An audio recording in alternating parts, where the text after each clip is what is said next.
ഇന്ന് നമ്മൾ ഉണ്ടാക്കാൻ പോകുന്നത് സ്റ്റിക്കേഴ്സാണ്. അപ്പോൾ സ്റ്റിക്കേഴ്സ് ഉണ്ടാക്കാൻ വേണ്ടിയിട്ട് ഞാൻ എടുത്തിട്ടുള്ളത് ഒരു മെനു ആണ്. ആ മെനുവിൽ കുറേ പിക്ചേഴ്സ് ഉണ്ടായിരുന്നു ചെറുത്. അപ്പം അത് ഞാൻ കട്ട് ചെയ്ത് എടുത്തിട്ടുണ്ട്.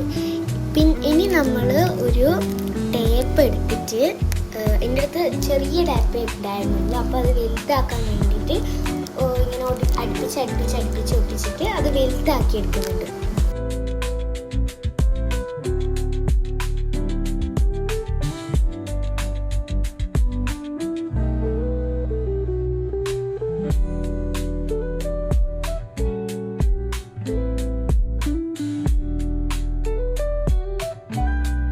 അപ്പം നമ്മൾ ഒട്ടിച്ചെടുത്തിട്ട് അതൊന്ന് പറിച്ചെടുത്തിട്ട് പശയുള്ള ഭാഗം മുകളിലോട്ടേക്ക് ആക്കി വെച്ചിട്ടുണ്ട്. ഇനി നമ്മൾ ആ പിക്ചേഴ്സ് കട്ട് ചെയ്തെടുത്തില്ല, അത് നമ്മൾ പിക്ചേഴ്സായി വരുന്ന രീതിയിലുള്ളത് ഒട്ടിച്ചു കൊടുക്കാം. എന്നിട്ട് ബാക്ക് ഭാഗമാണ് ഇങ്ങനെ പശയുള്ള ഭാഗത്ത് വേണ്ടത്.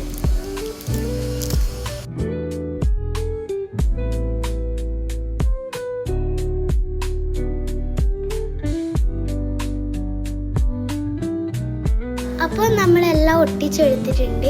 പിന്നെ നമ്മളത് കട്ട് ചെയ്തും കൂടി എടുക്കുക. ഇനി നമ്മൾ ഒരു ബട്ടർ പേപ്പർ ആവശ്യമാണ്. ഒരു ബട്ടർ പേപ്പർ എടുത്തിട്ട് അതിലോട്ടേക്ക് നമ്മൾ കട്ട് ചെയ്ത് വെച്ച സ്റ്റിക്കേഴ്സ് സ്റ്റിക്ക് ചെയ്ത് കൊടുക്കാം.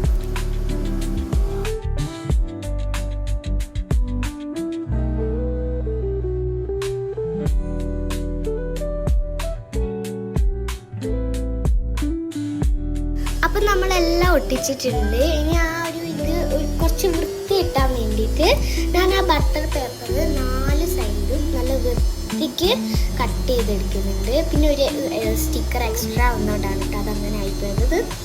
അപ്പോൾ ഇനി നമ്മൾ സ്റ്റിക്കർ ആക്കി കഴിഞ്ഞു. ഇനി നമുക്കിത് ട്രൈ ചെയ്ത് നോക്കണ്ടേ. അതിന് വേണ്ടി ഞാനൊരു ബുക്ക് എടുത്തിട്ട് ഒരു പേജ് എടുത്തിട്ടുണ്ട്. ഞാൻ ഫസ്റ്റ് ഒട്ടിച്ച ആ ഒരു സാൻഡ്വിച്ചില്ലേ, ആ സാൻഡ്വിച്ച് തന്നെയാണ് എടുക്കുന്നത്.